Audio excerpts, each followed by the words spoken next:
everyone, and welcome back to my channel. My name again is Lori, and I am back again for more of my single series, which I have a lot more that I'm going to be covering in this series.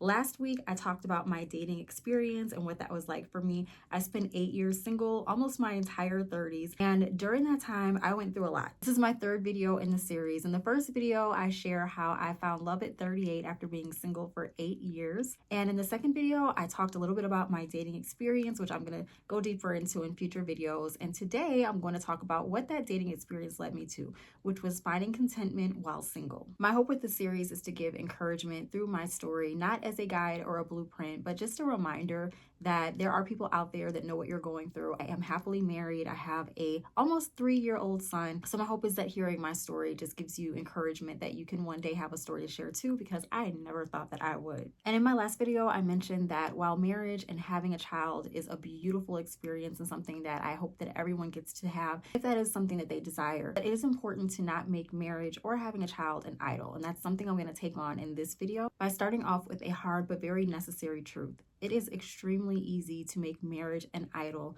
if you are not careful. During my single season, especially when I was dating, I found myself feeling urgency. As I mentioned in my last video, a lot of times when I talk to people about being single, they make it seem like you just go to the grocery store and find a husband. Like it was just that easy. And as someone that was actively dating, I knew that that was not true. I found this challenge on Facebook. I happened to just stumble on it. And it was, I don't even remember honestly who was having the challenge. I have no idea how I even came across it. But there was this huge challenge for singles. It was focused on preparing for your partner and praying and fasting for your partner. And at the same time, I think that maybe this book was suggested in that challenge, but I found this book that was also about preparing for your partner. I started this challenge, I'm reading this book. It honestly felt like we were preparing for war. Like it was very intense. And within a few days, I stopped altogether. I just felt like this is a lot. And I don't think that this is where I should be right now. I am sure that there are people that didn't feel that way and that it was appropriate for them, but it was not for me at that time. And I think it was because I was already feeling such an urgency when it came to how I felt about being single. I was so anxious and ready to meet someone that much emphasis just wasn't healthy for me. To be honest with you, marriage was starting to become an idol. And that was not what I wanted. While I did want to find someone, I didn't want to make it an idol and something that I was so focused on. I decided I need to just start to put my attention elsewhere.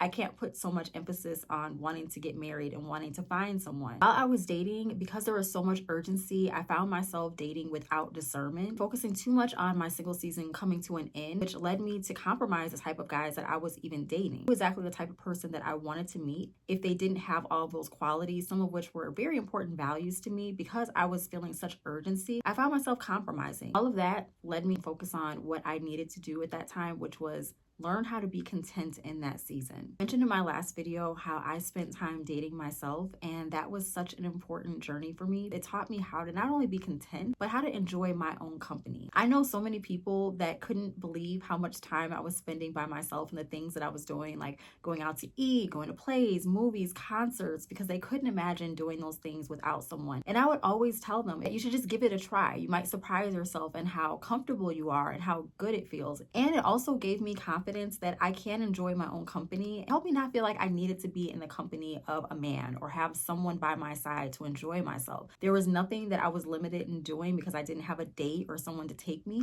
I would go by myself. My friends were spread out all across the country, and so they weren't always available, and they had lives of their own. So I didn't stop just because of the fact that maybe I didn't have people to go out with. I was still out and about. I was still living my life, and that helped me with making better decisions when it came to who I was dating. I wasn't dating because I was lonely or I felt like I needed company. I pushed myself out of my comfort zone, which wasn't extremely hard because I am a little bit of an extrovert. I don't have challenges with meeting people or talking to people. But most of the time when I was out, I was just enjoying my own company. If you are an introvert or you're not comfortable with going out and interacting with other people, I understand. There are so many ways that you can still enjoy yourself without putting so much pressure on having to be more outgoing. You can take classes, get a cookbook, cook at home, pick up new hobbies. I actually love photography, and I would go around taking pictures, make a good playlist, go for a nice long walk. The possibilities are endless. But the point of it is to learn how to enjoy your own company so that you don't feel like you need someone else to complete you.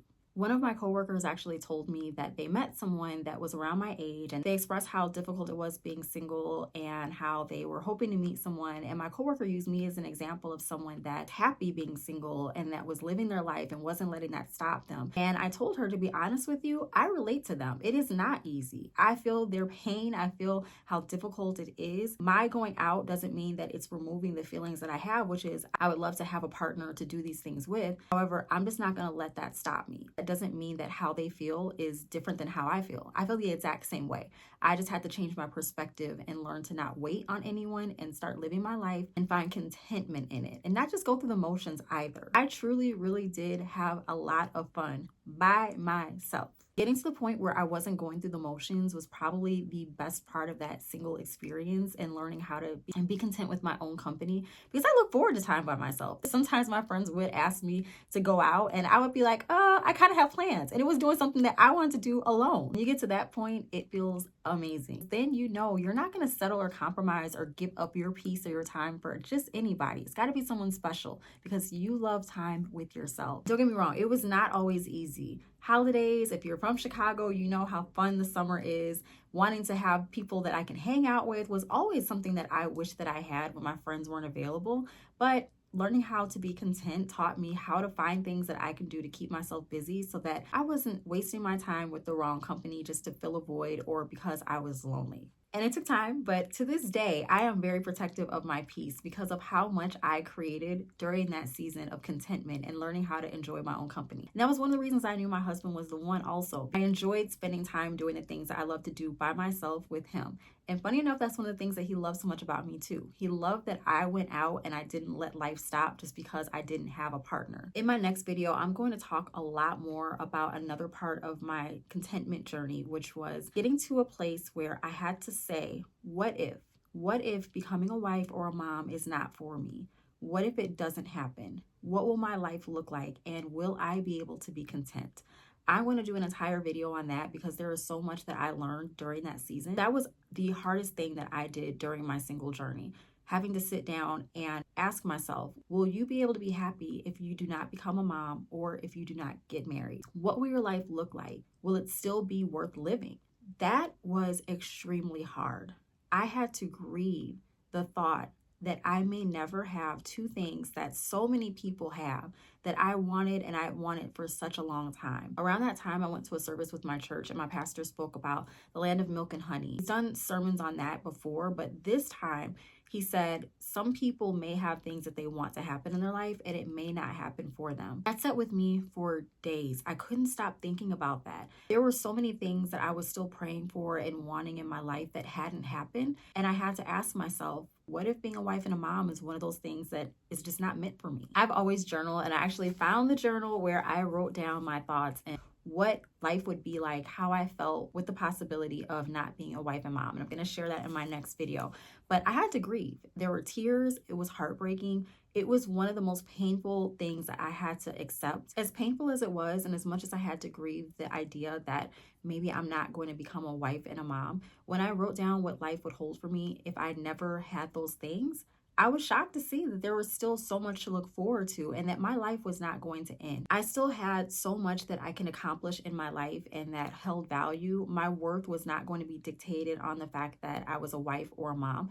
And while it was difficult and it didn't fit the idea that I had for myself or my life, I accepted maybe that's because it's just not in God's plan. Whatever reason that may be, I may never know, but I did see a light on the other side that showed me I can still have contentment even if that wasn't meant for me. Allowing myself to grieve also helped me with overcoming the when I mentality. And that's when I become a wife, when I become a mom, then I'll be happy.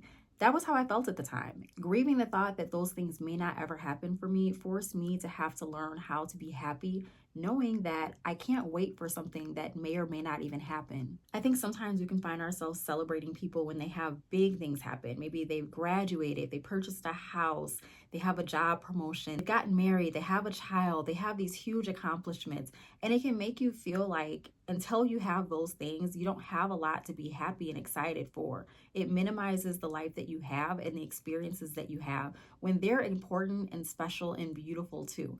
When I changed my perspective, I was able to be so appreciative of little things, some of which had nothing to do with accomplishments at all. That saying, your health is your wealth, is so true. As you get older, you start to have people in your life that experience health challenges, and it just makes you realize that being healthy is such a blessing, and there are people that are praying to have the type of health that you have. Things that you have, there is someone out there that could be praying for them. So that change in how I saw my life at that time helped me with being grateful and not having that thought of when but really appreciating the current, especially because I had no control over the timing of when anything may happen or if it would happen at all. Everyone's life will be different, and how God works in their life and answers their prayers. Last few years have been a season of answered prayers. I'm going to do more videos going deeper into that because there are lengthy stories of testimonies of things that God has done in my life. A lot of them I never thought he was going to answer, but the timing of it makes total sense. I have learned the importance of his timing and not ours. A few things that God waited to answer for me was for my own protection, and I now know that. In the end, God has answered the prayers that I had. I am now a wife and I'm a mom, and he showed me that it's not by our works and what we do, but for who he is. His promises stand even when we are not deserving, when we are not perfect. I was not perfect, and I share my story not as a blueprint or a guide, but just being honest about my journey so that it can hopefully give you encouragement that God hears you and that he is a good and gracious God. One of my favorite things that I love to say is that God is merciful and not merciless.